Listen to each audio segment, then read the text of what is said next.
Done, sir. Okay, may I start, sir? Yeah, you can go to the first slide.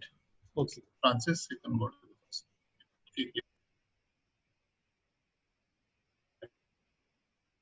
Respected members of the panel, at the outset, let me welcome all to the 9th day of the Physical Education and Community Coaching Program. Today we'll be talking on progressive curriculum structure for nursery classes to 5th standard. We have with us Mr. Sebastian Francis, Head of the Physical Education Department, Montfort School, St. Thomas Mount, Chennai. Sir has got a wide range of expertise in different aspects of physical education. He has been working with grassroots children, then he has been working with blind children, and he has been working with different aspects of coach education program concerning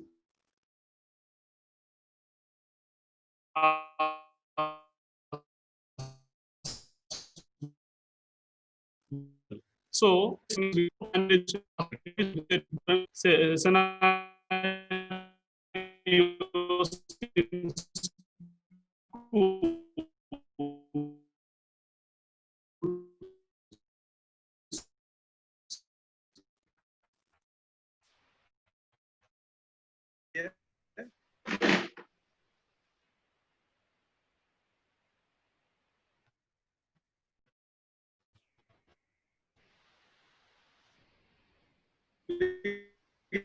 going to be talking to class 5. This will be our main session for this afternoon.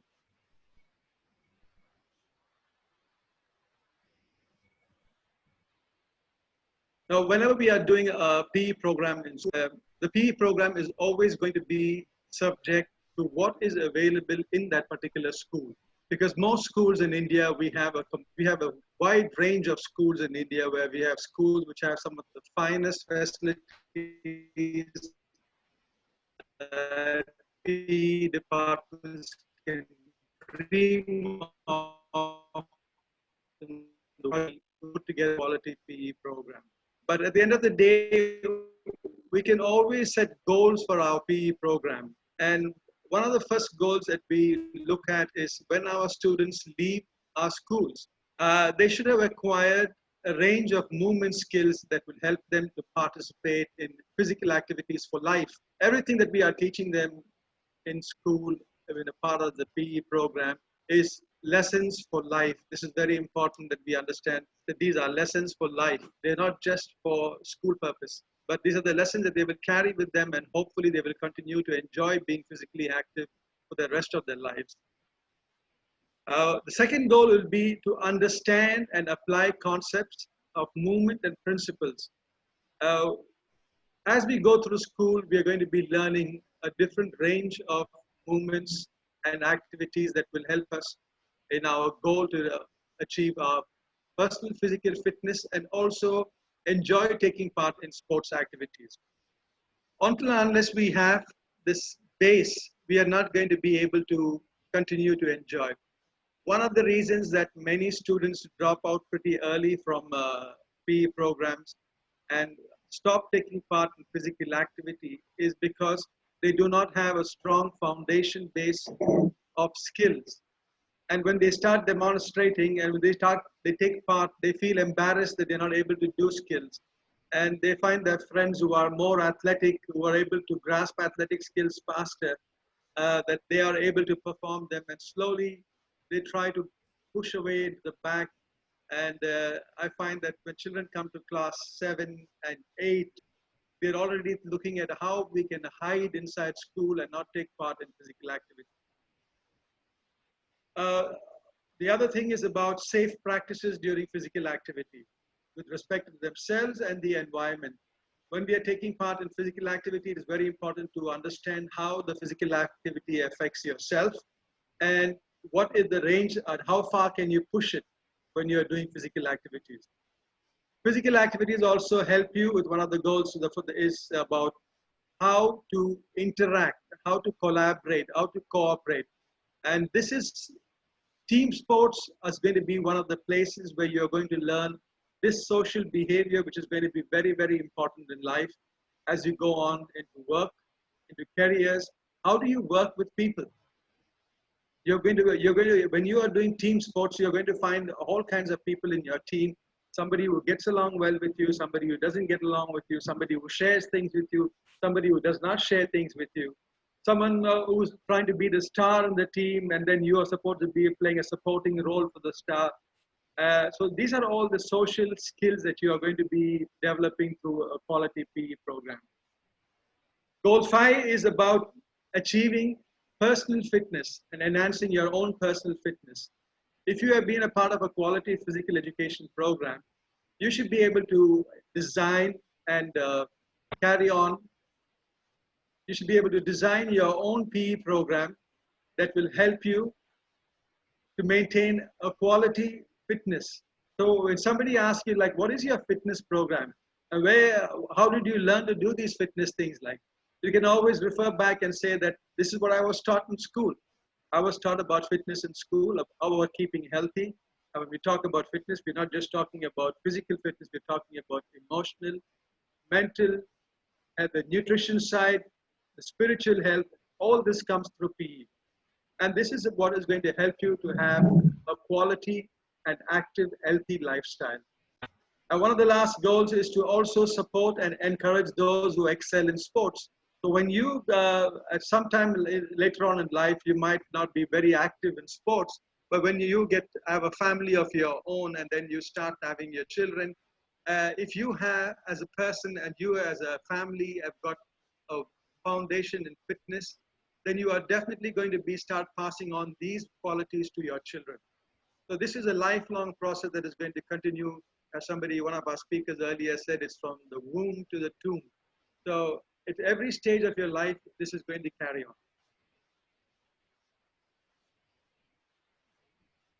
What are the learning outcomes when we are doing quality programs? In school, we're going to be focusing more on participation and developing your physical literacy. When we talk about physical literacy, we'll be going through that a little later. But physical literacy is the foundation for all team sports. Whenever you're playing team and individual sports, if you have a strong foundation in physical literacy, you can play these sports much better. If you don't have a foundation in physical literacy, you are always going to be struggling to play these sports. Now, in the school PE program, you have a mass participation, that you have a participation of everybody in the PE classes.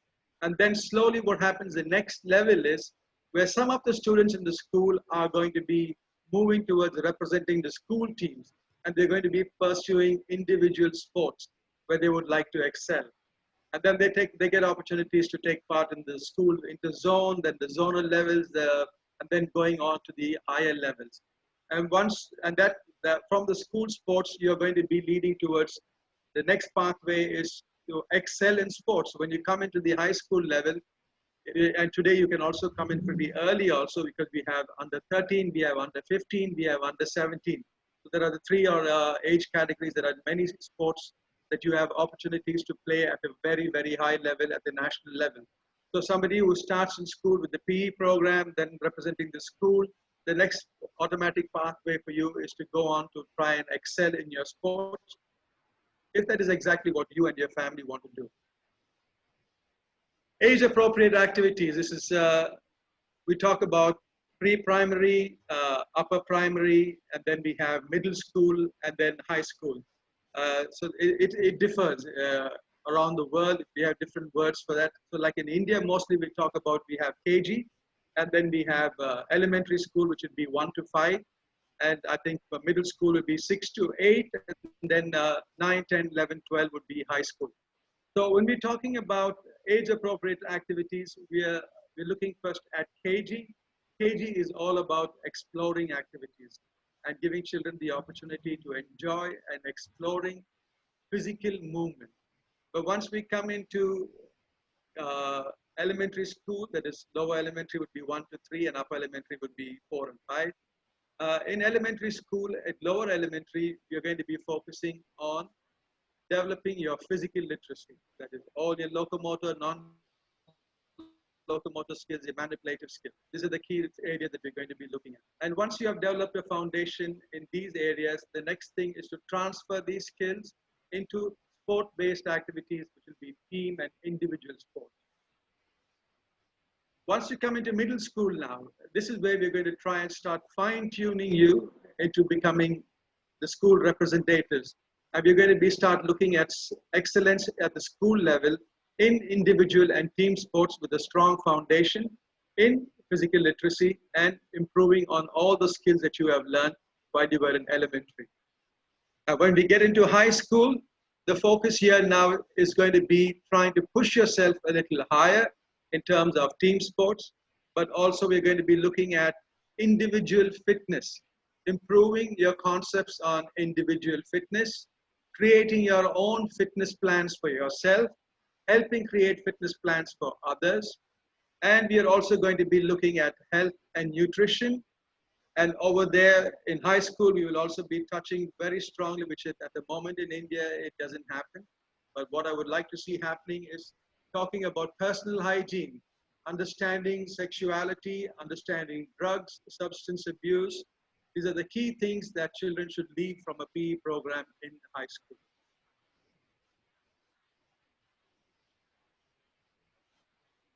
Age-appropriate PE learning outcomes is almost appropriate, is similar to what we were talking about in the previous slide.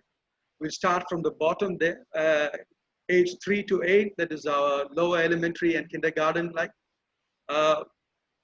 Understanding physical literacy, acquiring motor skills and movement concepts, understanding your body, the space, your personal space and effort. How much effort you need to be putting into things that you're doing.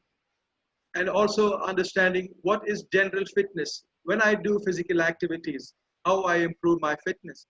So if a child is told that if you're able to run 2 laps every day, slowly you're going to find that you're able to start moving that from 2 to 3, and 3 is going to be comfortable for you. And once you achieve 3 easily, you can look at trying to improve your fitness and trying to achieve 4 laps.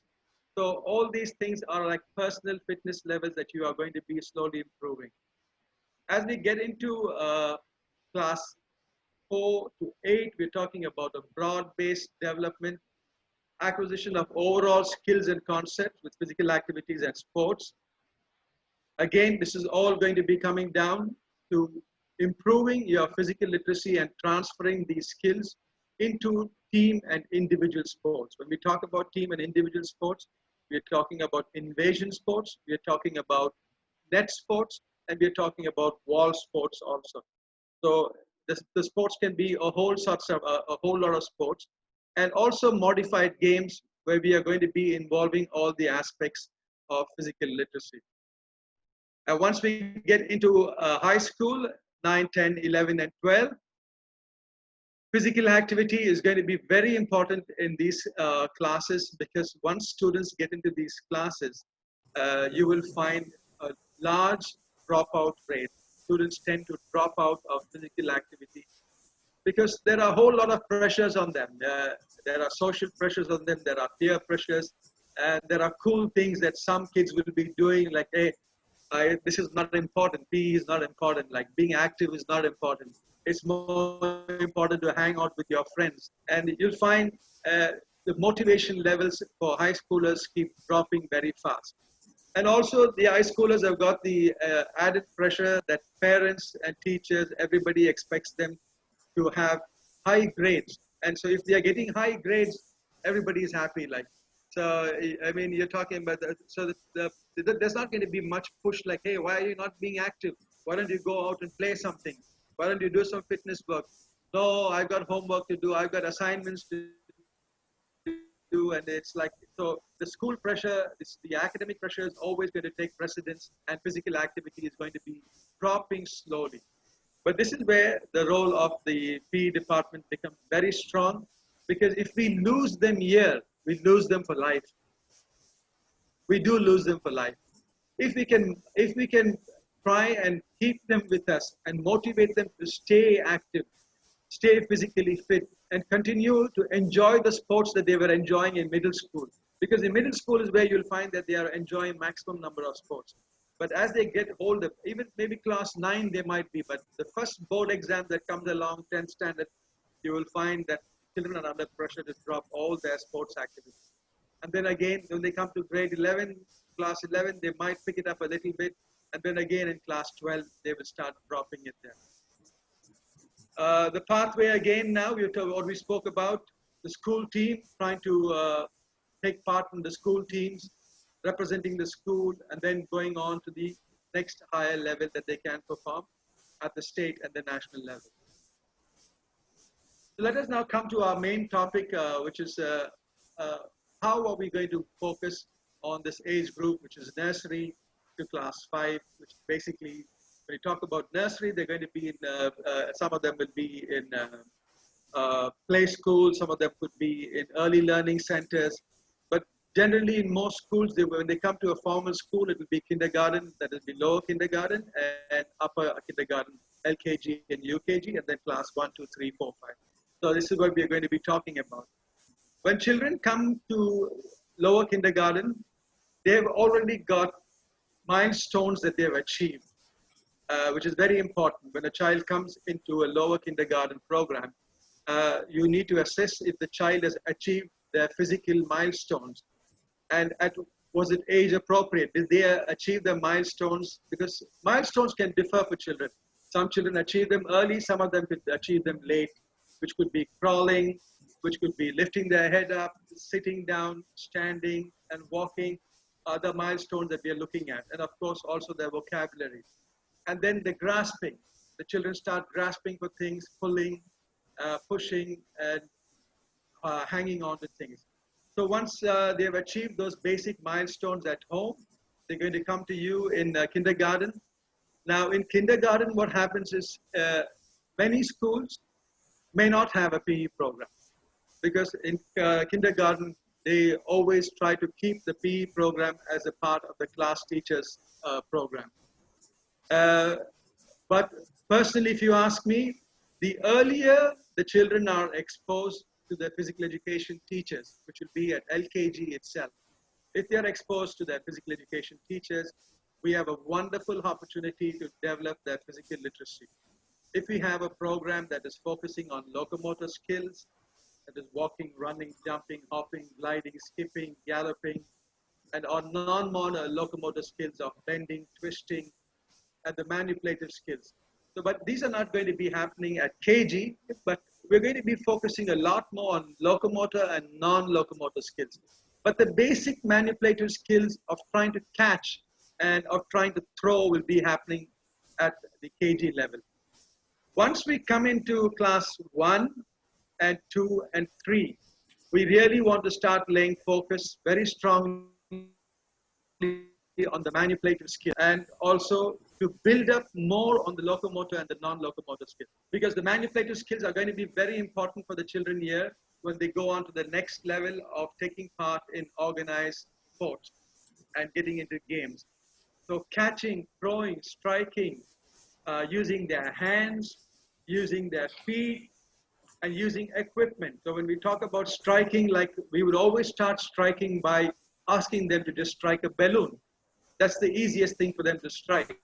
Just tap a balloon up in their hair, and kids, little kids love keeping a balloon up in the air. When we talk about catching, we're not going to be talking about catching balls straight away, but we can always start them off by throwing a scarf up in the air, and the child is able to track a scarf better with their eyes because it's going to be coming down slowly, and they're going to be catching and improving their catching skills. And throwing, the same thing. We're going to be starting from simple to complex ways. So we're going to try and make sure that they have a larger thing to throw at, and it's going to be easier for the kids when they have something large in their hand to throw at it. Also with this, one of the key things that I always lay emphasis on is basic gymnastics. If we can start introducing children to flow work, on the floor, trying to do your forward roll. Children love that. If they can slowly start from a floor roll, doing a bunny, and learning the foundations of a handstand, working with their teachers and working on handstand. When children are able to understand their body in space, it gives them a lot of confidence.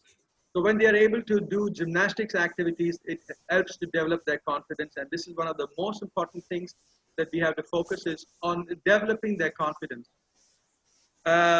Landing skills, balance, rotation, these are also very important skills for the children in the early years of their growth.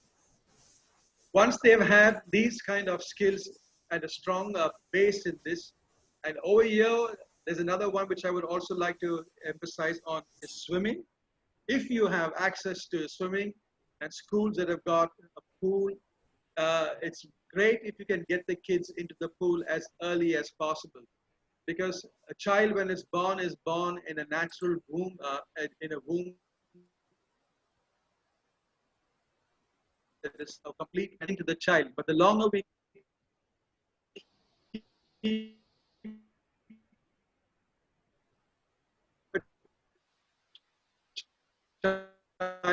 away from water, so learning the life skill of swimming is very important for children at the early age. If you can get them into, if you opportunity to get them into skill, into a swimming program. The other activity that I would strongly recommend to most kindergarten and the lower elementary is rhythmic activities, helping kids understand rhythm. It's basic rhythm of 1, 2, 3. Like, you are doing this, you know what is a basic rhythm there. It's a 3-count rhythm that children understand. You play a music and you teach them what is the 3-count rhythm, a 4-count rhythm, a 5-count rhythm, stamping their feet to music, marching to music, and slowly children understand the rhythm of music. And as we get higher up into upper elementary, we're going to be transitioning from all these activities are going to be moved into sports-based activities where we're going to be using all these skills of running, jumping, throwing, hitting.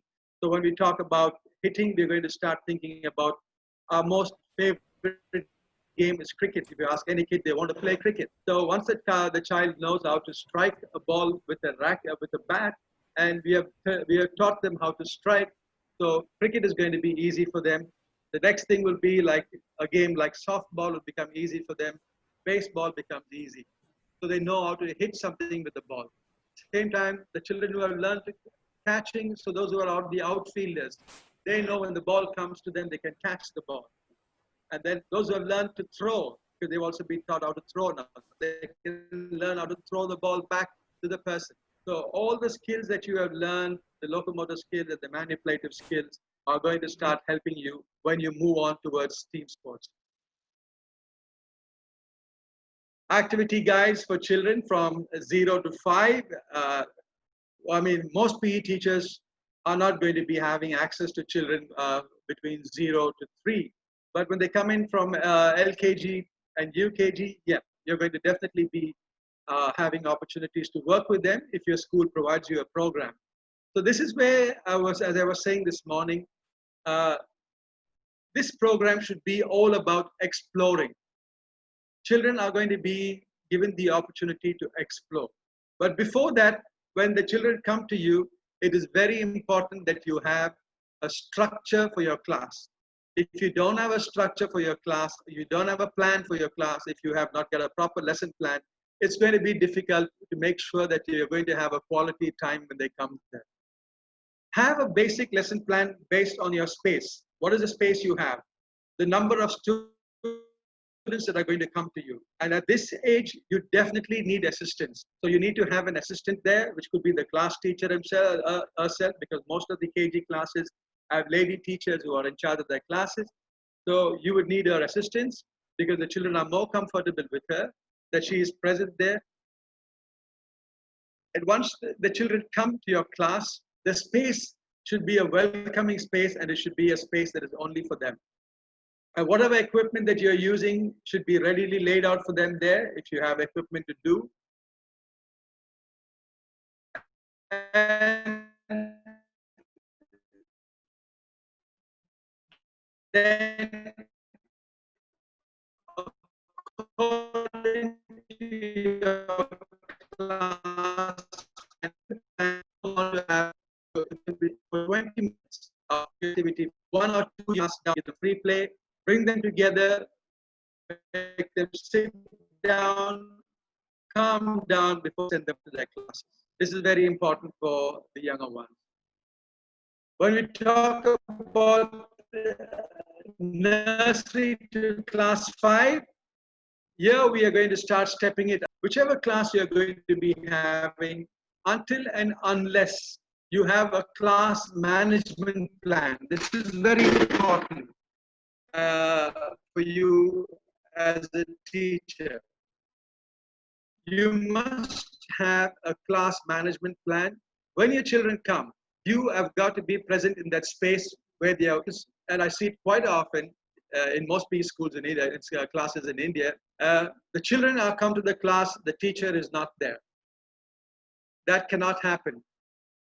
The teacher should be present much before the students come to the class. You must be in their space and you must be ready for the children when they come there, so that the children know that this is the place that I have to go, and it should be a fixed place. Don't keep changing that place all the time. The children know that this is where my PE teacher is going to be and this is where I got to go. So somebody from that class brings it.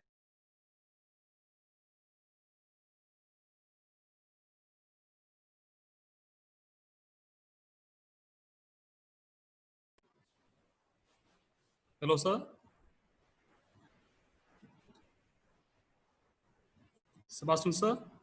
Yeah, I think there was a little bit of a problem, Sujit sir. Yeah. I think the video, there's a challenge. Yeah. Yeah, so we can just wait for him. So I think so. Let him back. His screen is there. Yeah.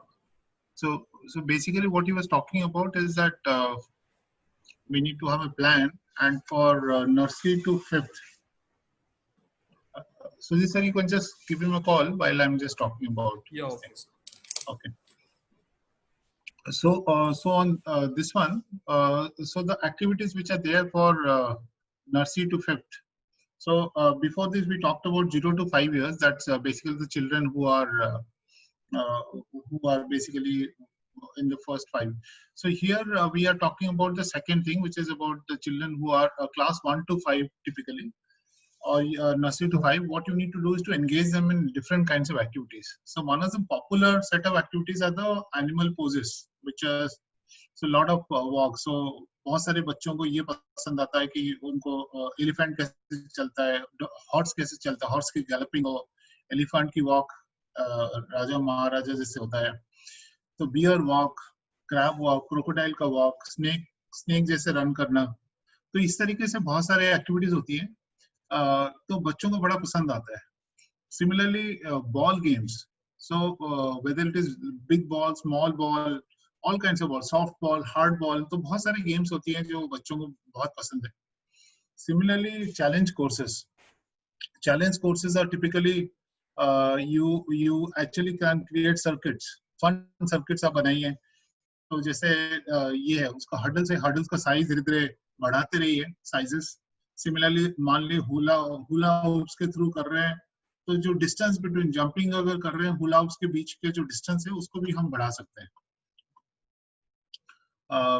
Similarly dance is very popular. बच्चों को, सारे बच्चों को, छोटे बच्चे होते हैं, उनको music and dance, they all love to do that.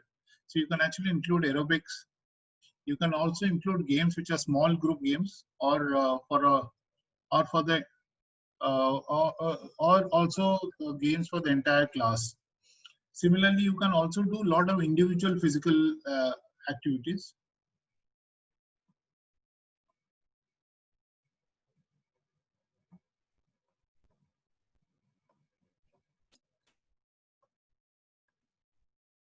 Just one second. Let me share the screen.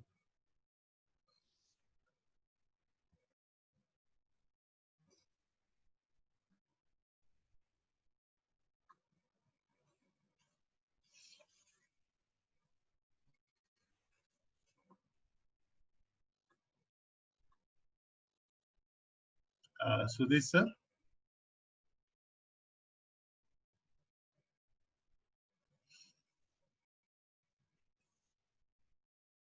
Yeah. So there are a lot of these games. So let me just show you some examples. So ये छोटे से, जैसे ये game है, Gymnastics is something that needs to be there for all the every school. आपको gymnastics का कुछ ना कुछ कराना जरूरी है, क्योंकि बच्चों का front roll, back roll, pencil roll, इस तरह के हैंड स्टैंड, हेड स्टैंड, ये सब आना चाहिए बच्चों को.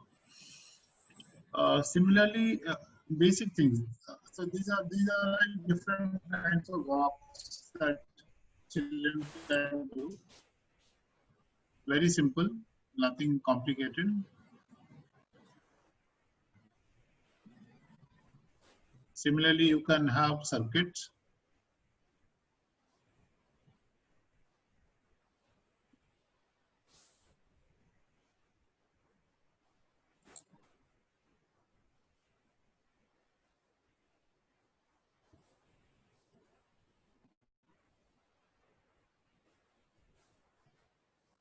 And आप ये देख सकते हैं, most of the activities can be done by both boys and girls together also. ये class 5th तक के जो है छोटे बच्चों का है, so it can be all mixed gender activities कर सकते हैं.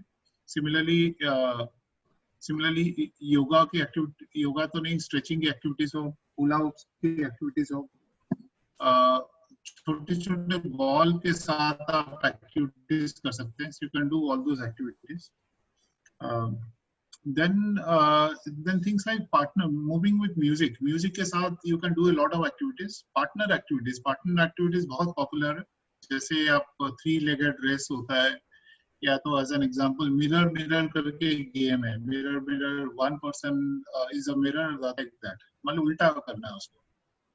तो इस तरीके से पासिंग द बेटन है, ये प्लीज हेल्प मी करके, जिसमें 2 बच्चे एक साथ कोई एक्टिविटी करते हैं. सो बहुत सारे पार्टनर एक्टिविटीज होते हैं, आप वो सारे कर सकते हैं. जिम्नास्टिक्स का बताया मैंने, रिलेज का बताया, वॉकिंग एंड रनिंग एक्टिविटीज भी है. तो ये सारे एक्टिविटीज जो है बहुत इम्पोर्टेंट चीज है कि आप ये सारे एक्टिविटीज को कराइए. स्कीपिंग कराइए. ओरिएंटेरिंग मतलब स्कूल में अगर बच्चों को लेके एडवेंचर कोर्सेज स्कूल के अंदर आप करा सकते हैं. So all those things can be done. Sujit sir. Sir, he has joined, sir. He joined. Okay, you can take it over. So I can share the screen. Yeah. So my screen is shared because his screen actually had. Yeah. So you can. Francis, you can just tell me. I can just switch the screen. It will probably be. Or you want to do it? You do it. Should I exit? Hello. No, Do you want me to exit, or you want me to change the screen? Are we clear? Are we on now? So I am actually, so my screen is shared. Do you want me to change the slides, or you want to do it yourself? You can change this. I'll ask you to change them now. But can you hear me now? Yes, sir, I can hear you. Absolutely. Sudhish? Yes, Sudhish? sir. Yes, sir. I can hear you, sir. Okay. So, okay, let's. If you can change this slide now. Yeah, so it was here, daily physical activity. I just ran through them some in form of some activities. I just told, okay. Let's go to the next slide. Can you see the slide? I can't see the next slide. We are still at daily physical activities. No, I am on simple activities. Sudhishji, can you see? Yeah, I can see, sir. So there is some bandwidth issue, I think. Francis, what you can do is you can switch off your video. Probably that will be easier. Okay. Can you see the slide? I'm on daily physical activity. That is nursery to 5 now. That's the one I have on my screen. I think you stop sharing. I think you are sharing this thing probably. Click on stop sharing so that you can see the.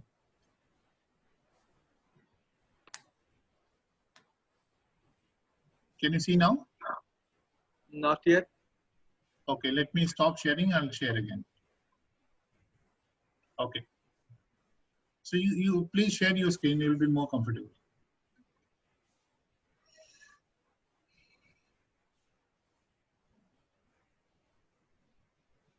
Do you want to share your screen? You probably would be more comfortable.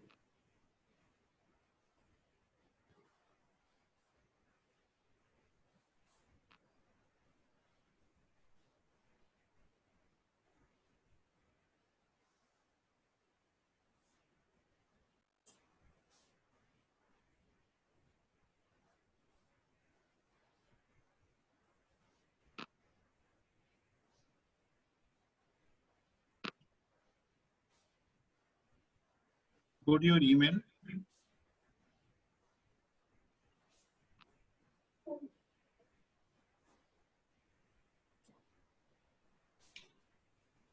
Top left, email.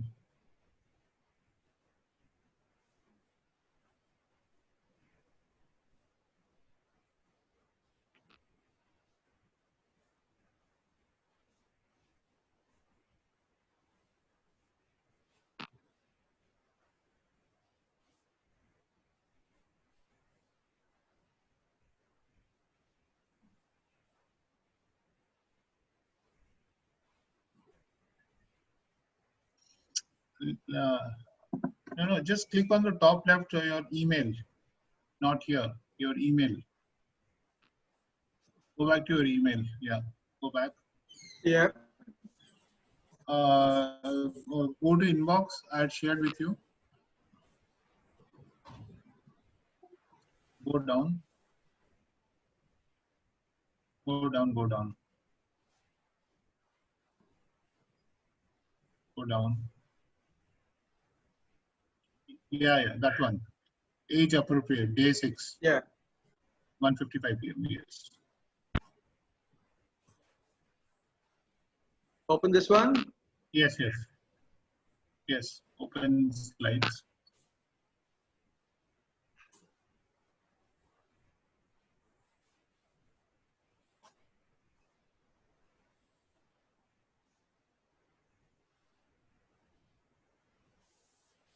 Go to the slide and then you share.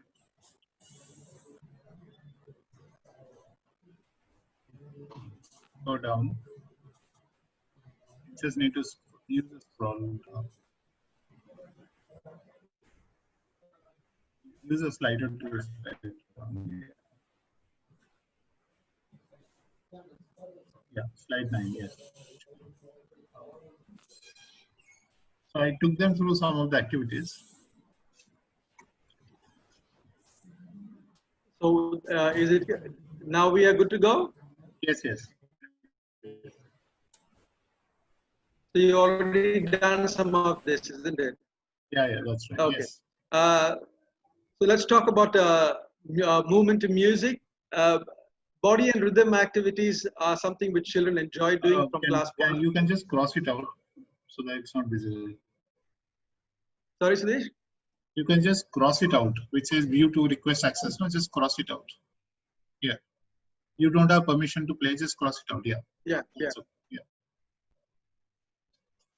So music activities are very important. You can always use music as a big part of your teaching program, and any kind of dance. When you talk about dance in elementary PE, you can use your hip hop, you can use your Bollywood style dancing, you can use your Bhangra, or you can use your traditional dancing.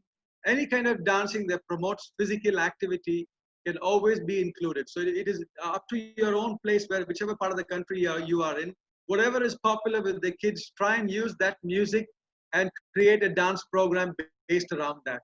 Gymnastics is, again, we're talking about here, it's mostly all about floor gymnastics. So for example, we have a video here of children trying to learn the forward roll.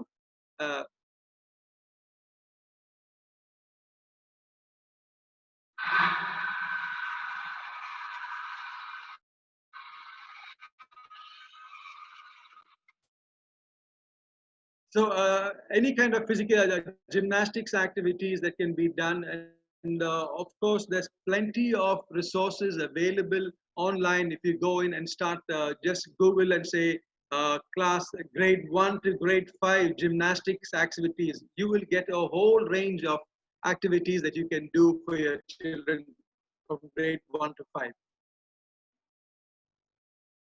When we talk about relays, when you have large number and circuits, when you have large class sizes, relays and circuits are one of the best things to do for children, because you can handle a larger group in a small area and you can keep your eye on them. If you are just one PE teacher and have a class of 60, and if you are able to create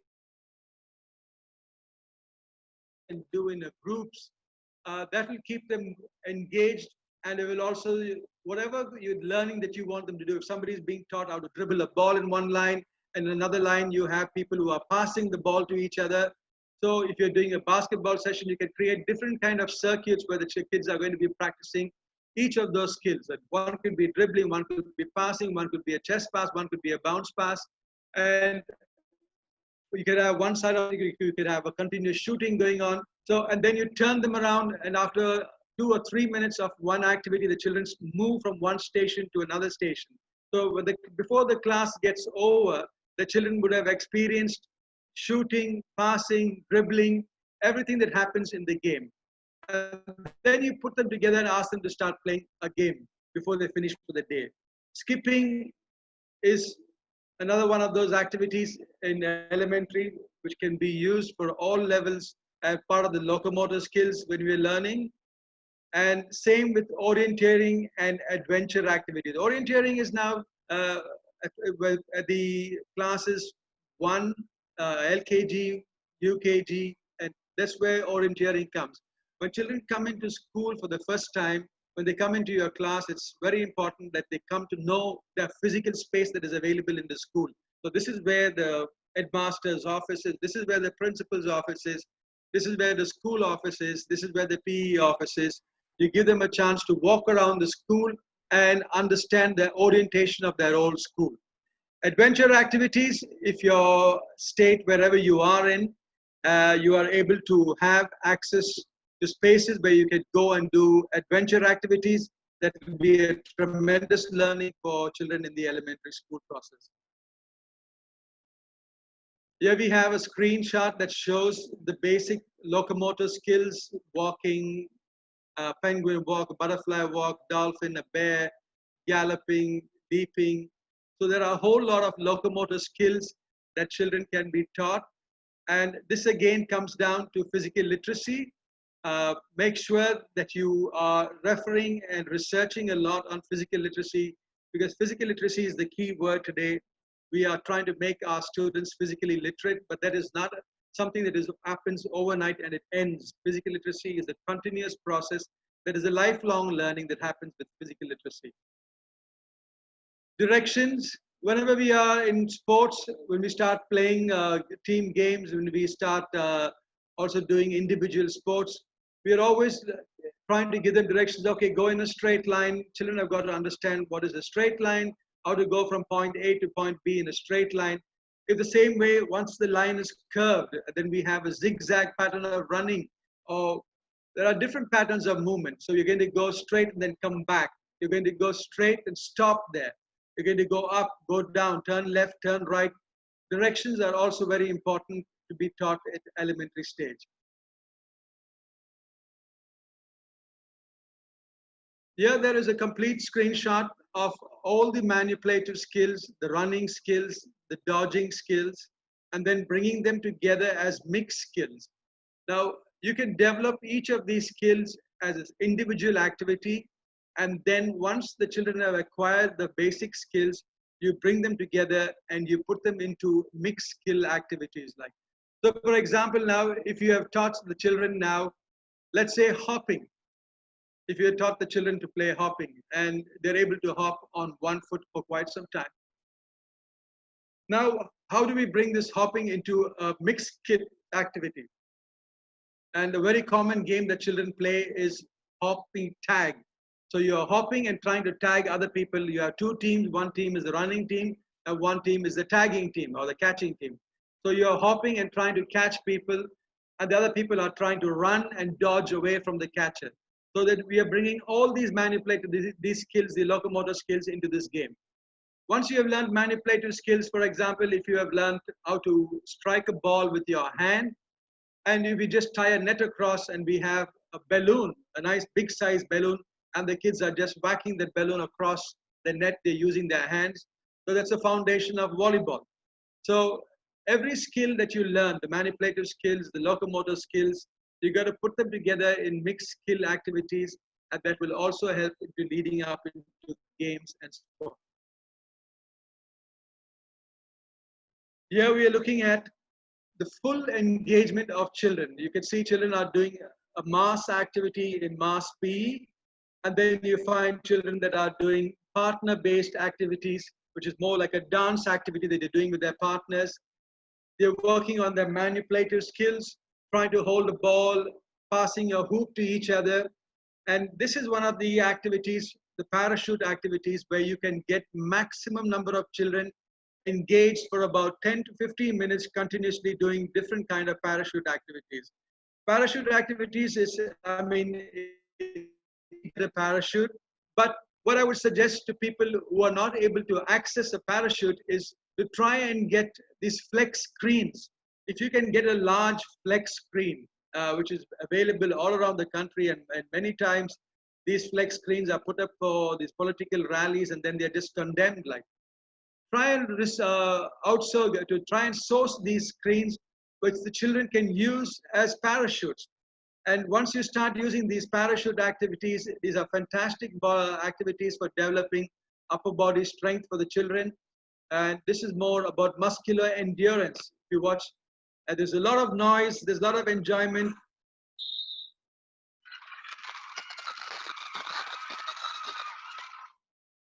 You know, here the children are basically trying to, what do you call a popcorn activity. You're trying to make popcorn by dropping a whole lot of equipment onto the parachute and then trying to pop it up in the air and catch it.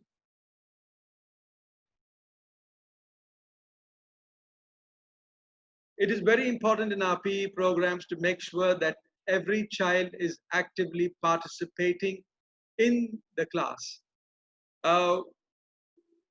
Sometimes you are going to find children who are not willing to be engaged, and you might have to be flexible with that.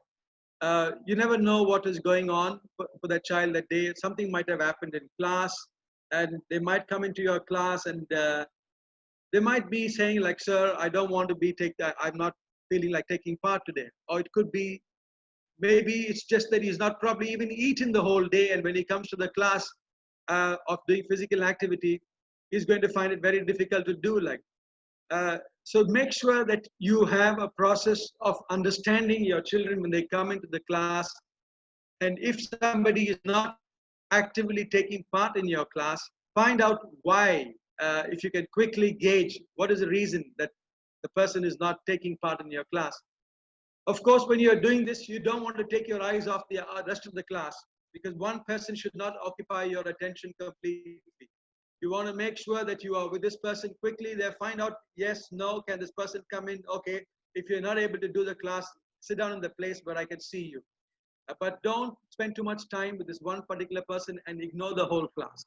Because as a teacher, it's very important for you that you are focusing on the whole class, not on one individual. Unless you have help, and if you have help, then yes, you can pass this person on and say, okay, if you have an assistant, you can ask them to take care of this particular child while you are focusing on the whole class. Educational gymnastics, we spoke about these two things, forward rolls, backward rolls, handstands, cartwheels, flips. Children love these things. And if you are able to teach them in a very safe environment, it's very important to make sure that when we are doing gymnastics activities, that children are following your instructions, and safety is paramount. The landing surface should be soft. Try not to do this on hard cement floors. Make sure that you have gym mats if possible. I mean, here you can see in this picture that there is a basic gym mat they're using.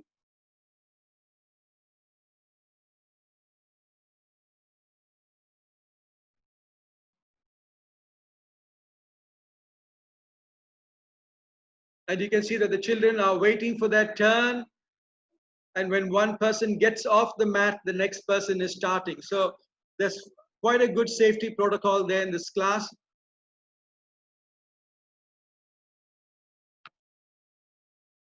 And here you can see the children trying to learn a handstand.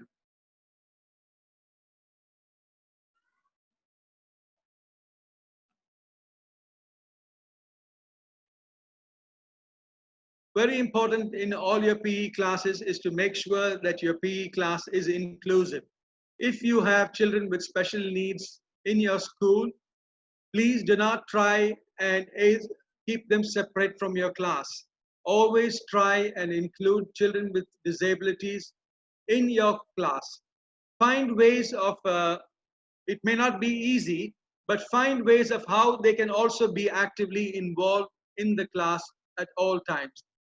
This is an inclusive education program where we have students who have got intellectual disabilities and regular students who are taking part in a music and rhythm class.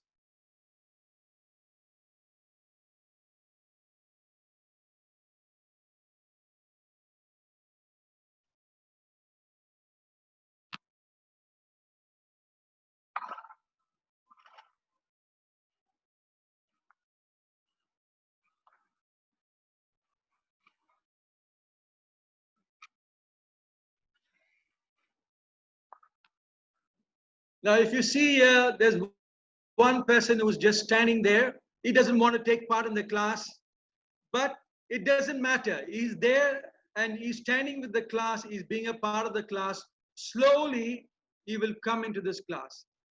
Before you know it, whenever he sees his classmates are doing this, he will slowly come in and join this class at a later time.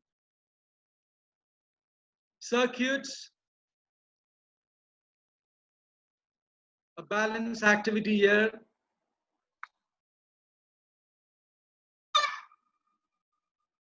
The child is learning how to walk on a balanced beam like. If you don't have a beam, you can also use a rope. And here we have understanding hurdling activity. If you don't have hurdles, that's fine. You can always use cardboards. You can make a hurdle by just folding a piece of cardboard together and making it like a V and placing it on the ground. You can use 2 examination pads and just stick them together. That becomes a hurdle also. Transfer of skills. When we learn one set of skills, we can always transfer them into sports skills. So here you can find a child who's learning how to run between cones in a zigzag pattern and later using that same skill to manipulate a football in a zigzag pattern between cones.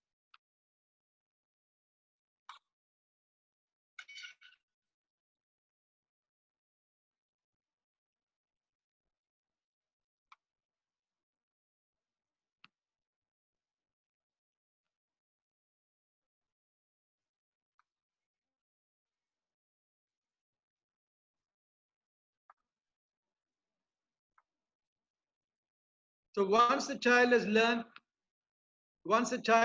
to run freely between the cones, the next progression is to try a ball so that they can manipulate the ball and take it through the cones. The relationship between motor skill development and sports. Over here, we can see that we're giving an example of the overarm throw. Now, learning to throw in the overarm action and how that can be used in multi-sports. So the first example is when you learn to throw, and once you have learned to do an overarm throw, the next thing is you can learn how to bowl, the cricket bowling. The same way, you can also with the overarm throw, you can learn how to do a tennis serve in volleyball. The same way, you can use the overarm skill to strike an overhead shot in badminton. When you're playing netball, you can do an overhead pass, you can do a baseball overarm throw, you can throw a javelin, and also you can do a tennis serve. So once you have learned the overarm throw, with that you can progress to different skills that can help you to learn and play better with your sports. So now here you can look at, we have this overhand throw, and with this overhand throw, you got the javelin throw, the baseball pitch, the badminton clear, the tennis serve, and this is the gridiron pass, is a football pass in American football, the overhand volleyball serve. Now, once we learn about a side-on strike, you can learn about a golf swing, a hockey drive, a baseball swing, a forehand drive in tennis, and also a cut shot. All these skills are going to be very important as we learn from the bottom of the pyramid, starting with our infant reflexes, then we're going on with our movement skills and going upward towards skills. Francis, Yeah. Would you be comfortable in Hindi also a little bit? No. Yeah. I can keep going in Hindi. I mean, I will make sure I use my Hindi skills. Yeah, a little bit, maybe in the earlier one, because people are also asking once in a while. जो हम लोग इधर देख रहे थे ये तो overhead और ओवरआर्म थ्रो के बारे में बात कर रहा था. जब हम लोग बच्चे लोग को ये ओवरआर्म थ्रो सीखते तो वो बराबर सीखेगा, तो इसके साथ तो बच्चे लोग को दूसरा गेम्स में भी वो स्किल को यूज कर सकते, जैसे क्रिकेट में volleyball, badminton, netball, baseball, javelin throw में, टेनिस में ये सेम स्किल ये ओवरआर्म थ्रो का यूज कर सकते हैं बच्चे लोग. अभी आप इधर देखा था एक बच्चे तो खाली दौड़ रहा था कोन्स के बीच में, एक दौड़ने के बाद तो एक विदाउट एनी इक्विपमेंट दौड़ रहे.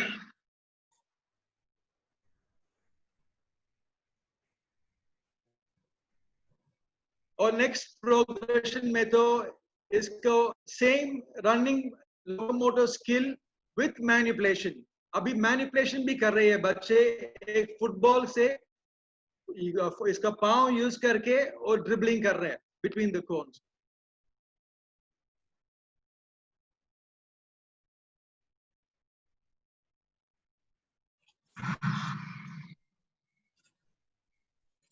तो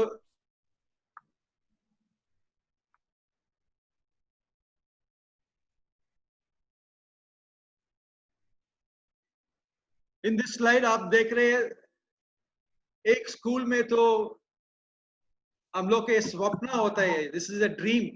ये पूरा इक्विपमेंट हमारा स्कूल में होता तो हम कितनी अच्छी तरह हमारा पीई प्रोग्राम कर सकते हैं.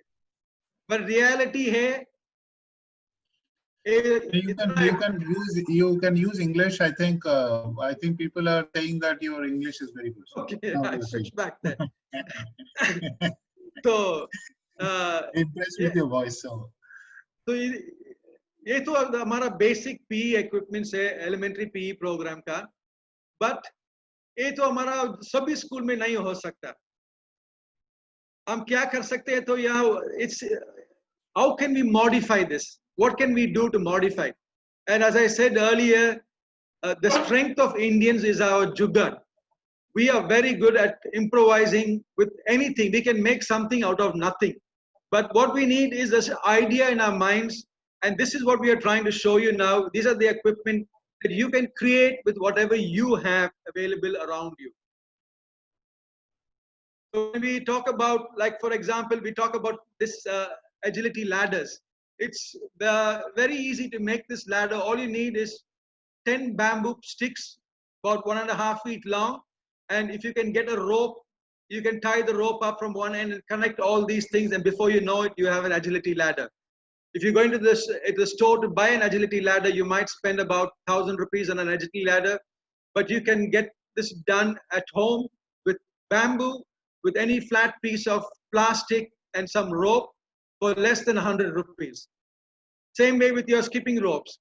You don't have to buy skipping ropes. You can always make your own skipping ropes at home. When we talk about the hurdles, I was saying the same thing. We can also make our own hurdles by using different kind of props that we find around us. We can use examination pads, put them together and put a tape on top. You have a V-shape. That can be a little difficult. It's not easy to get plastic hoops. They are a little expensive. Stumps are false. Cricket stumps and the cricket bat. There are millions of ways that Indians have improvised creating a cricket stumps and cricket bats. This is one of the very important ones when we look at over here. The beanbag scarves. You can make this from any kind of cloth that you have. If you have a cloth with you, just tie a small slightly heavy object at the middle of it and make it like a coin and toss so that the kids can throw it up. They can learn how to catch. Frisbees, you can always use plastic plates for frisbees. The easiest and the cheapest, you go to the bazaar, you can buy 10 plates for 100 rupees, plastic plates which you can start teaching throwing and catching for children with frisbees. When you're talking about cones, the same thing here. Use water bottles. Just get empty water bottles, fill some sand or stone into it, get some paint, paint them. You have your own cones there. Maybe you can't stack them one on top of the other, but you can find different ways of doing it. You can put them together and you have your cones there. Same when it comes to these markers, saucer markers. Again, in the bazaar, we have plastic plates that are available. A dozen plates you can get for about 100, 150, 200 rupees. Find them, make your own saucer cones. So bean bags, this is the easiest thing to make, bean bags. All you need to do is have a rectangular piece, a pouch made, fill it with any kind of beans or with any of the dal that you have at home, and then stitch the end. And once you stitch it, you have a perfect bean bag. Use rajma beans, put them inside there, and then stitch it. You have bean bags at the go that's ready for you. It's about improvisation. And if, of course, if your school has got a budget and you're able to buy, then it's nothing like that. But if you don't have, always try and improvise. Sensory pathways. This is a lot. It's used a lot in special schools to make sure that we keep children focused. But this is not necessarily only for special schools. As we can see that up here we have a hopscotch game there. You can create the same kind of games in any parts that you have in school, so that these are unsupervised student-led activities. So when the space is created there for the children, they will find their friends and they will start playing. If they're waiting for their parents now, if you have this hopscotch here and mom and dad is late and they are waiting, these children will put their bags down, they will start playing this game there. So it's about, we don't have to be there at all times to make sure that they're doing physical activity, but we can create the environment for them to be involved in physical activity by already creating spaces and putting it out there for them. This is one of the areas which is going to be a big challenge for many people when we have rainy days. Sometimes you are given substitution and you are told go into a class and take a substitution. As a PE teacher, like when you go in, okay, if you substitute, the teacher that you are substituting has given you a lesson plan and you are able to do that lesson, you can do it. But if you're not, fine, then think about how you can do a PE session in the classroom itself. And there are so many ways you can do it. It's your imagination is the limit. If you have rows of desks, you can have a game where somebody is passing you, you ask them to get a newspaper, roll up a ball, and then you ask them to start passing the ball to each other. The last person is throwing it back to the first one. You can do so many other things you can do. If you have a music system with you, you can have an Arabic session for them in the class. Of course, if you're in the classroom, you don't want to be disturbing the class next door. The next door teacher is not going to be very happy if you're going to be making too much noise with your PE activities in the classroom. So when we always talk about what is called the indoor noise and the outdoor noise. So when we are inside the classroom, we always got to make sure that our children are keeping their voices down. When we are outside, they can raise their voice and speak. So always remember to make sure that we have good class control when we are doing classroom-based PE activities. 60 minutes of physical activity from nursery to 5. This is the key. It's a very, very important thing for all children. If we can make sure that we are finding 60 minutes of some kind of activity. So let's say now when we start with assembly. If your assembly is an active assembly, when I say an active assembly, even when the kids are just standing there, if they do 20 jumping jacks, that is an active assembly. Once you do 20 jumping jacks, and that might take you 2 minutes of doing that. But within that 2 minutes, they've got a very nice cardiovascular activity that has been done before the assembly starts. If they have PE every day, that's great. Another one is to have active recess. Active recess is making sure that when the children have break, the short break, the long break, that they are out of their classrooms and actively participating in student-led activities. We don't want to be interfering as teachers. let the students themselves find activities to do, which was a very common thing going back in the old days. During break time and during lunch time, it was like, I mean, I know personally, like in my school where I was, we had a small 20 by 20 cemented area in front of the church. It was a Catholic school. But that was our football ground, like. And as soon as break was, even before school, after school, we were always standing there ready. 5 people in a team. There was 2 teams playing, and the next team was waiting. And so 1 goal, and you're out. So the next team comes in. And nobody was supervising this activity. There was no teachers, nothing. It was all student-led, and we were doing our own activity out there. The student-led activities are a very important part of physical activity, getting that 60-minute activity. And then again, the sensory parts, these are also very useful when children come in early to school or when they are staying back in school. They can use these sensory parts to get involved in some kind of activity and get physical activity that is required. After school sports, many schools have now slowly moving into outsourcing their after school sports activities. Because the PE teachers, what happens is when you have done a whole day of PE in school, it's humanly impossible for you to continue to do sports activities after. But some of them do it. I used to do it a lot. I mean, my school used to get, my early days in Dubai, the school used to get over at 1:30, 2 o'clock. But I used to be there from 2 till 4 o'clock doing after school activities and sports team trainings. But nowadays we have a lot of companies that are which are coming up with after school programs. But the thing is now, we have to find a balance between paid after school activities and free after school activities. Now, in many schools, it could be possible that parents are willing to pay, but in many schools, parents are not willing to pay for after school activities that are paid. They expect that it has to be a part of the PE program. And this is where the PE teachers should always create a strong base of volunteers. We were talking about this 2 days ago with, I think it was Lisa Esker from Australia, was talking about volunteers. It's very important for the PE department teachers to find volunteers in the PE, in the school community, the parents who have got experience of sports, and have a database or a network with them and say like, hey, can you come in 1 day a week and do some activity for our children if you have played something like. And trust me, many parents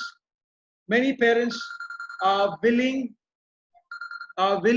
to come forward and contribute their time if we invite them. It is about us inviting them, and the old school also welcoming the concept of volunteers coming in to help out. Move at home assignments. This is a very important thing, especially now in our COVID times where we don't have access to our children. If we can get them into assignments, basic fitness skills, developing their fitness at home through push-ups, sit-ups, using core activities. And one of the best things that I always found is, if you Google that, you will find what is called Tabata. Tabata is basically a circuit of physical activity that you do for, let's say, 20 seconds for younger children, like what we're talking about now.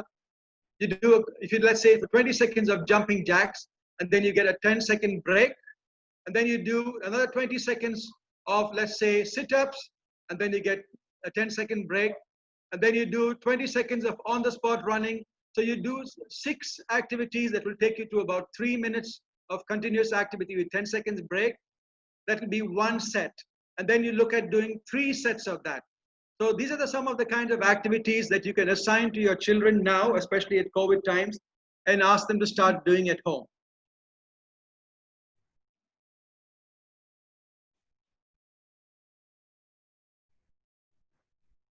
So that's what I was just talking about, COVID activities. I think it's up to the teacher's imagination.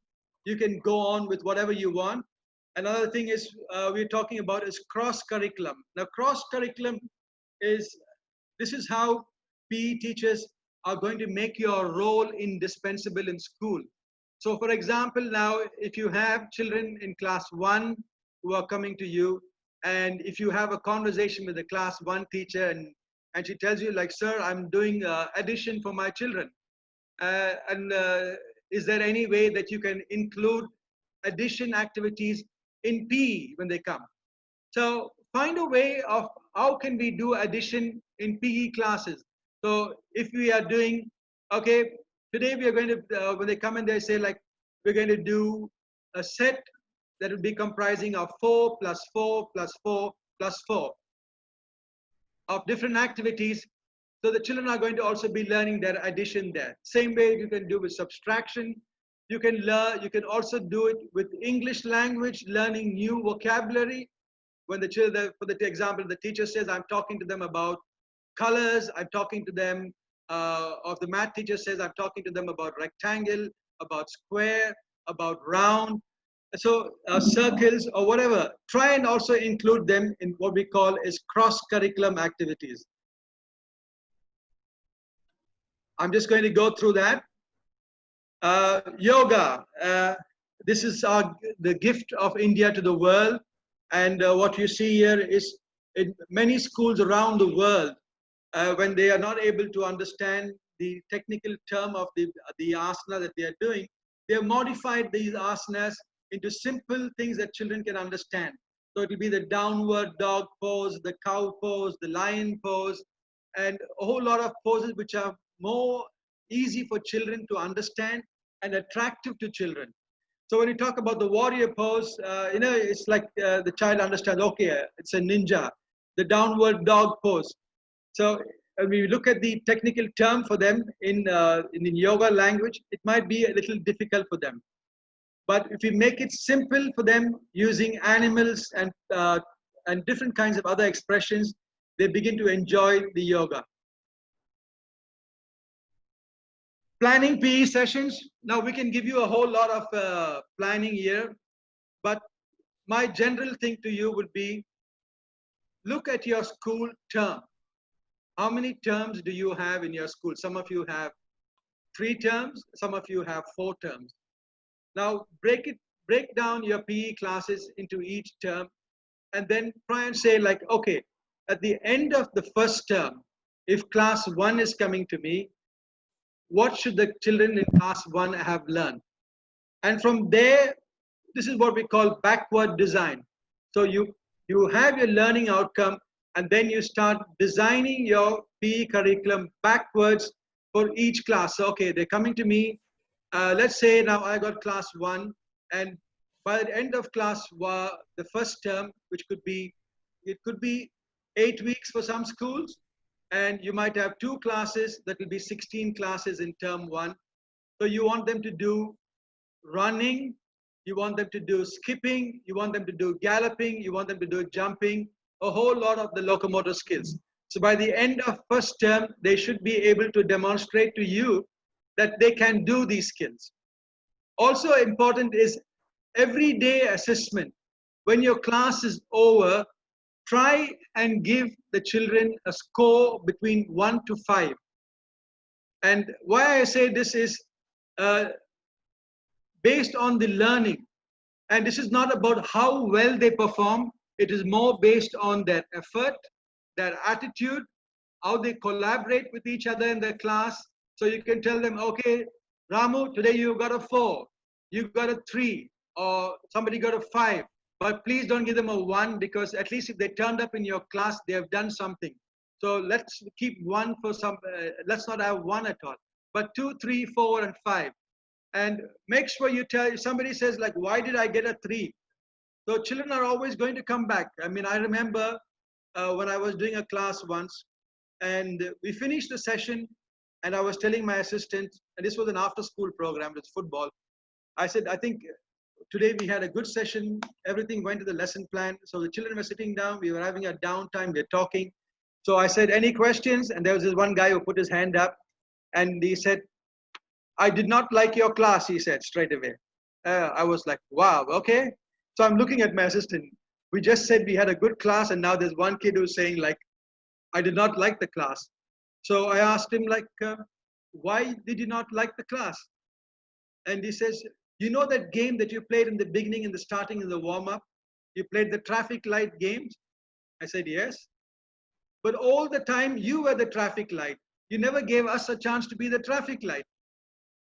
I was like, oh, okay. I'm sorry. Next time I will make sure that all of you get a chance to be the traffic light. I'll give you a chance to be the traffic light.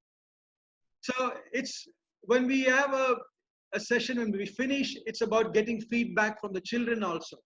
Have a chat with your children before you send them off. But this is all going to come down to time management. You got to know that if you have 40 minutes in your session, you got to make sure that your first 5 minutes, I'm going to do this. The next 10 minutes, I'm going to do this. The next 10 minutes, this. And maximum you can do is about 2 or 3 units inside your class, which could be 8 minutes per unit. And then you want to make sure that you have enough time to finish the class by making the children sit down, calm down, because when you do a physical activity session, when they're doing PE, they're all excited. They go into the class with so much energy, and then it takes the teacher, the next class, it takes them time to calm them down inside the class.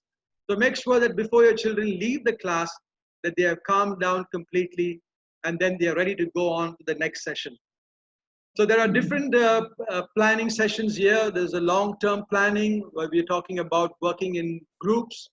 So there's a group A and there's a group B, and they're rotating in week 1 and week 2. So, I mean, at the end of the day, this is all going to come down to how you are going to be planning your own sessions based on your needs. End of the day, all PE programs, as we said earlier this morning, is about your school, your infrastructure, your management support that you get from your school, and how you can work with your kids. I'm going to go through this, yeah.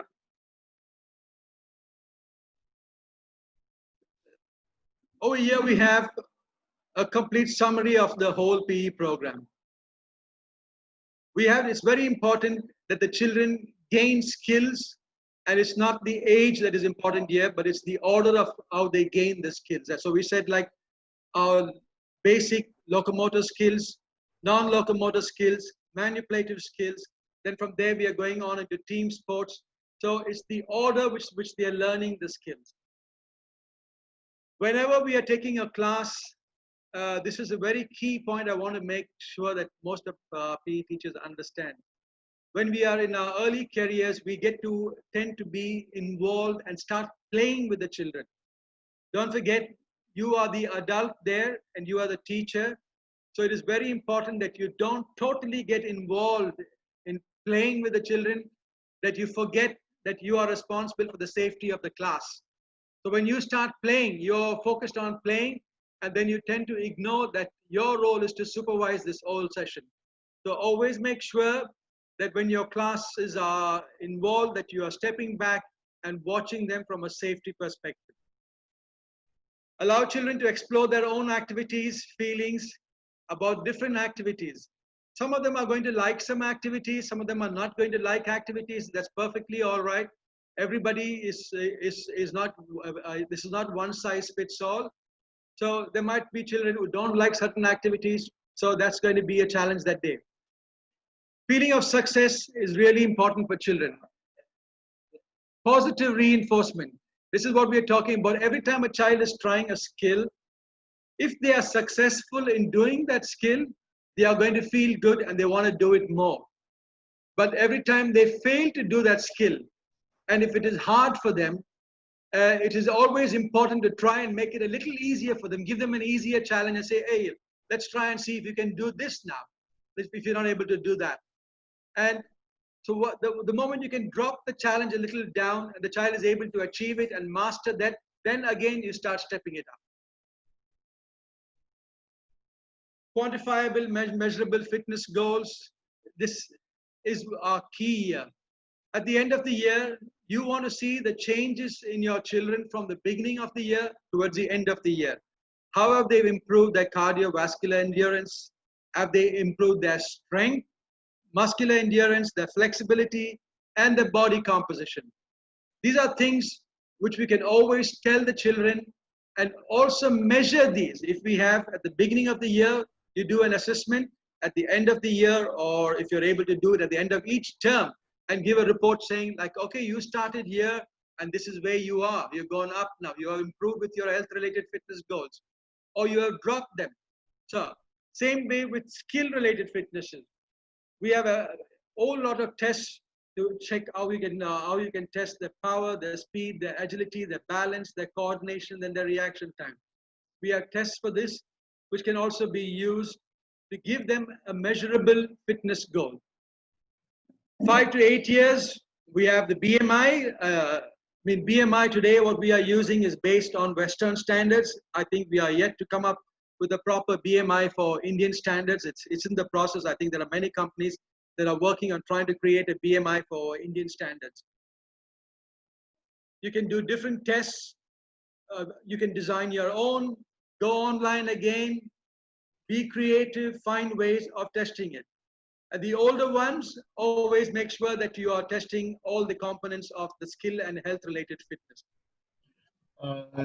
I just want to chip in a little bit, Francis, if that's okay. Yeah, the earlier slide. The earlier slides, Francis. Yeah. So here I just want to tell all the participants that the Hello India fitness assessment.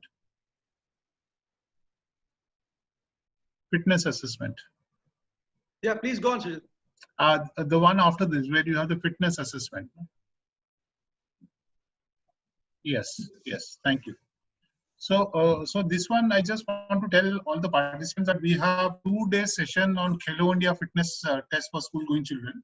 That is on 27th and 29th of this month. That is the last 2 sessions. So we have 2 full days on telling every school and also teach you how to do fitness assessment in your school. So Government of India has created this app called Hello India Fitness Assessment app. So there are 2 different levels, 5 to 8 years, that is class 1 to 3 and class 4 to 12. So there are this battery of tests which you should just look at it, and when we actually have specialized session on that, 2 days of session we're going to have on this thing. Yeah. Thank you. Francis. Yeah. So there we are. Let's just summarize that now. When we work on developing a structured program from nursery to 5, let's focus more at the lower end, that is from KG to class 3, on developing the locomotor, non-locomotor, manipulative skills, and also include gymnastics, swimming, and rhythmic activities. And as they move up to class 4 and 5, you want to transfer all these skills that these children have learned into popular sports. Let them start playing a bit of learning how to play football, learning how to play the popular sports that are always available for us. Again, physical activities should always be fun. When children come to your class, they should not feel bored. They should always think like, I'm going to be having fun doing physical activities. Available space, time, equipment, people have to be given consideration. This is what I've been trying to tell you from the beginning. Whatever we do, it has to be planned around what you have as a PE teacher in your own school. And don't forget, bottom line is every child counts. Make sure that when children come into your PE program, that they feel that they have learned something when they leave your class.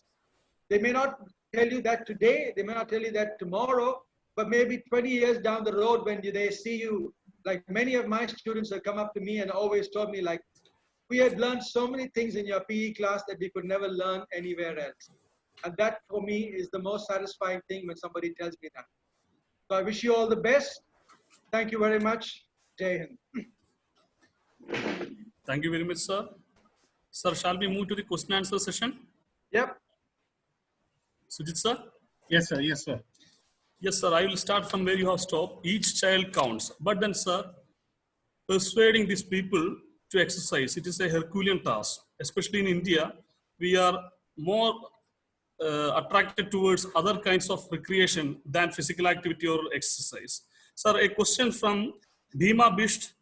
She is worried about the attitude of girls, especially adolescent girls, towards participating in physical activity. Sir, with your ample experience and being a successful physical educator for quite a long period of time in school, I think you would be able to give them a justifiable answer. Sir, how can you motivate girls, especially girls, adolescent girls, to participate in physical activity, that too in school? Sir, please.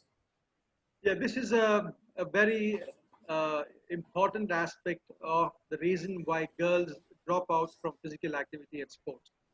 The moment the girls attain their periods, you find that in Indian culture, suddenly a young person who was bubbly, active, full of life and everything is forced by society to suddenly change into becoming a woman. They say like, now you should not be playing all those games that you were playing before. You should not be running around with the boys. So this is an attitude of our society that stops our girls from continuing to enjoy physical activity and sports after they've attained puberty. There is no reason, there is no scientific evidence that says that children should stop participating. Yes, there is going to be a problem for children, especially for our girl children, when they attain puberty and they are in classes, especially if you're in a mixed school. If you need to go and change, if you're having a bit of, I'm going to be very open out here. If you're having spots on your clothes, you're having bleeding, there should be an environment in the school that says, hey, this is no big deal. You can go to the restroom, someone will take you and you can change. But don't make it into a big deal that she's got a spot on a skirt or she's got a spot on a dress, whatever. But this is where PE teachers and the whole school has to make sure that the environment is not changing because the girl has attained for puberty. We should maintain that same environment in school, which is welcoming to the child at all stages of her development in life.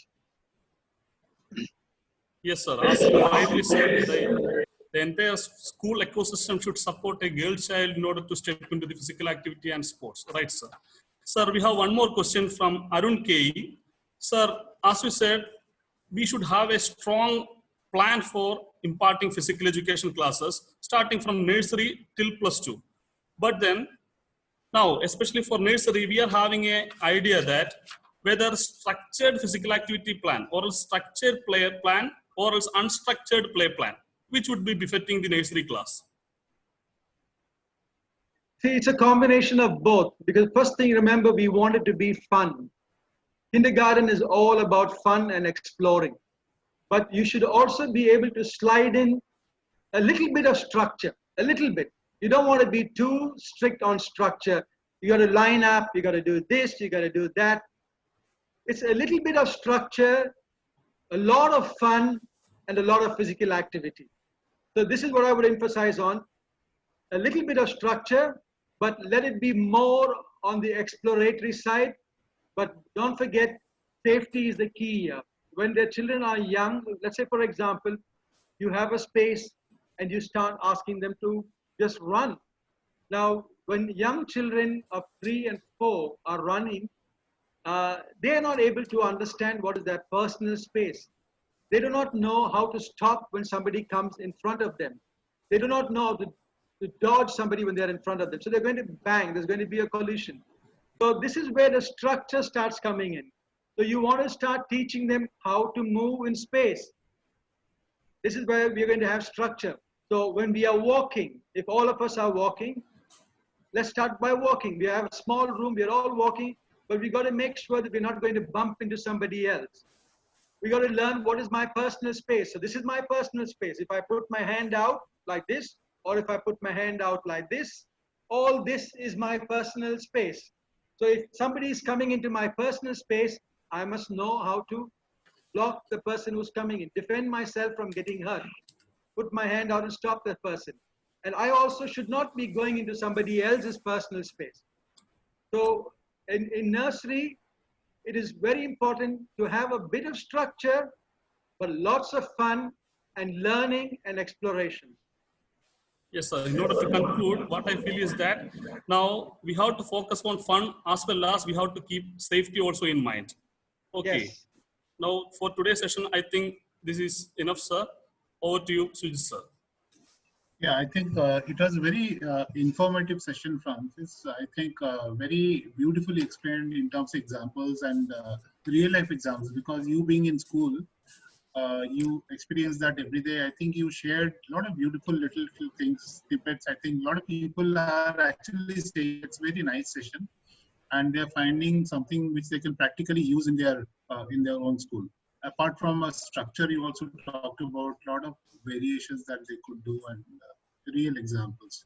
So it was extremely valuable to all the school teachers, and reading all the comments, and that is what people are saying. We have Dr. G. Kishore sir also. Sir, your final thoughts, final comments. Thank you, Mr. Sujit, and all the resource persons who have taken you. In fact, Mr. Sujit himself has taken a session, Dr. Birendra, and also Mr. Francis Sebastian. I couldn't attend all the sessions today because I was caught up with some urgent meetings from Delhi. But I am sure that this is one of the most important area which have been touched upon today about progressive curriculum structure. What is lacking in our in the physical education? If you want to integrate physical education with the curriculum, the most important thing is that we should have a curriculum, we should have a syllabus. So to have discussion on this area is something imperative and it is a need of the hour. I will not go into the contents because I have not heard the sessions, but I am sure that this is an area where we have to dwell into and we have to focus on, which is need of our, and each and every participant, each and every physical education teacher has to have inputs into it, and if they have feedbacks or any sort of suggestions on this, what we need to take up with the ministry and the government, we can always do that. And I'm sure that today's deliberation would have been of immense benefit. I congratulate and appreciate the efforts made by all the learned resource persons, Mr. Sujit, Dr. Birendra, and Mr. Francis. Thank you very much. Thank you. Thank you very much, sir. Sir, so on behalf of SAI LNCP, Ministry of Youth Affairs and Sports, and Khelo India, I extend my deep sense of gratitude to our resource person for the day, Mr. Francis Sebastian. Thank you, sir. I also thank Dr. G. Kishore, sir, who was spoken just before. I also thank coordinator for this program, Dr. Sujit Panigrahi, sir, also. Also, I thank all the participants. Thanks. Yeah, just a note to all the participants. There's a session at 5 o'clock. So this is by Manish. Can you make it a little bigger? So we have Mr. Pedro talking to everyone on socio-economic impact of sports events. That's at 5 o'clock. 4:30 baje aap aayega, and so he's going to talk about. We need the login details also, not only this. This is missing. Login. So how would they log in? Pranesh, we need the. So the way you logged in, batch 1, 2, and 3 में जैसे आप आए थे from schoolfitness.khelloindia.gov.in/tot.aspex. Can you make it large, please? Just make it full screen. Leave it. If you could just make it full screen. So schoolfitness.khelloindia.gov.in/tot.aspex. उसी link के through आप you can join for the 5 o'clock session. Request everyone to come by about join by about 4:30. Yeah, and for the regular session, see you tomorrow. So tomorrow we are going to talk about class 6 to 8. So today we did nursery to 5th. Tomorrow we'll do 6 to 8, and day after is 9 to 12. So request all the PTs to be on time so that you don't miss out on anything. Thank you so much.